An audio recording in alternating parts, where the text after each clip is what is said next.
tisk, tisk. Look at the state of you. This is why novice adventurers are warned to stay away. But there's always somebody who thinks they're stronger than they really are.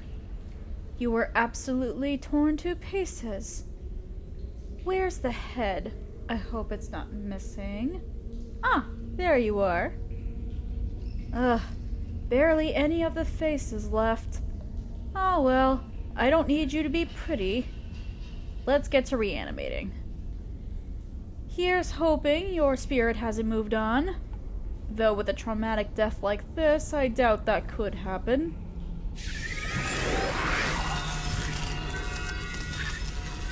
Are you with me? Are you back in your body? Well, are you in your head? Your body is over there. And there. And who knows where the rest is. Well, you can move your jaw at least. But I'm not hearing any actual words. Oh, what am I saying? You don't even have any lungs or vocal cords at the moment. Of course you can't say anything. We'll have to figure that out in a second. The good news is that I've reanimated enough corpses to already know all the questions you want to ask, so I'll handle a few of those before I get to work. First, yes, you did die. I wasn't there to see it, but it was clearly violent and gruesome. I'm a necromancer, and I've reanimated your brain, which, thankfully, hasn't been damaged that much. And yes, necromancy is forbidden in every nation worth living in. I personally don't care. And you should be grateful that I don't. I'm going to stitch you back together until you're more or less as good as new. Let's see, what do they usually ask next? Oh, you're not a zombie. Not technically, anyway. Zombies, skeletons, and that sort of thing don't have free will or memories.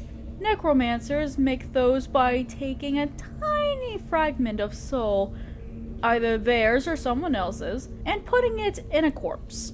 Those things can only follow orders, nothing more. You're different. Your soul was still near your body, unable to pass to the afterlife due to the trauma you've experienced. I tethered your soul back to your body, so you retain all your memories and personality. That makes you a wight. Next would be... this is annoying. Let me see if I can get you to talk. I think I have a spare set of lungs somewhere. Ah! This will do for now. This will be a temporary fix until I can repair your body enough for use. Unless... I think your real lungs are actually gone, so these can stay. You still don't have vocal cords, but you can at least whisper. There, how's that? Good, good. Whatever did this to you didn't rip up your tongue, at least. So, what's your name? A bit generic. We can probably do better. I'll call you... Gaff. You know, like a mistake. Because you definitely made a mistake coming here. Heh, you're right. I'm not doing this out of charity, Gaff. Necromancers need minions, and that's exactly what you're going to be. It's true, you still have your free will, so I can't force you to obey me. That's why most necromancers settle for zombies. But I need some minions who can actually think for themselves and give orders to my lesser minions. Well, for starters, you should obey me, because your only other choice is death. Your soul is strapped to your body by my power alone, and I can release your soul at any time. Aside from that, I have big plans. You get to be a part of something important by serving me. We can discuss my grand scheme later. If you have a problem with it, I'll just release your soul right now. Yeah, that's what I figured. I'm going to start sewing your body back together. Do you want to watch? Or should I turn your head the other way? Brave one, huh? That's good. As you can imagine, undead people who are squeamish tend to be, well, miserable. Okay, let's take stock of what we have. The torso is in pretty bad shape, but it's not hopeless. You don't really need most of your internal organs anyway, now that you're undead. You're definitely going to need a lot of stitches here, though. As for limbs, one leg is mostly attached. The other one is, right there. Well, it's just bones now, pretty much. Still usable to an undead, but you will walk with a limp. I found your right arm near the entrance, which is what drew me in here in the first place. Lots of bite marks, but otherwise pretty okay. How about the left? Oh, here it is. Well, the upper arm anyway. I don't see the rest anywhere. I hope you're not a lefty. Ah, well, let's get to stitching. This hole in the front of your torso is actually pretty convenient, so I'm going to leave it for now. I have a few things to stick in your body cavity in a minute. The throat is... Man, if I tried to sew all that back together, it'll be more thread than flesh. We'll have to go artificial. Probably for the best, actually. Beheading is one of the easiest ways to deal with an undead. If I make the whole neck out of something sturdier, that should make you that much tougher. So while I'm working on you, who exactly are you, Gaff? I assume you're an adventurer of some kind? Really?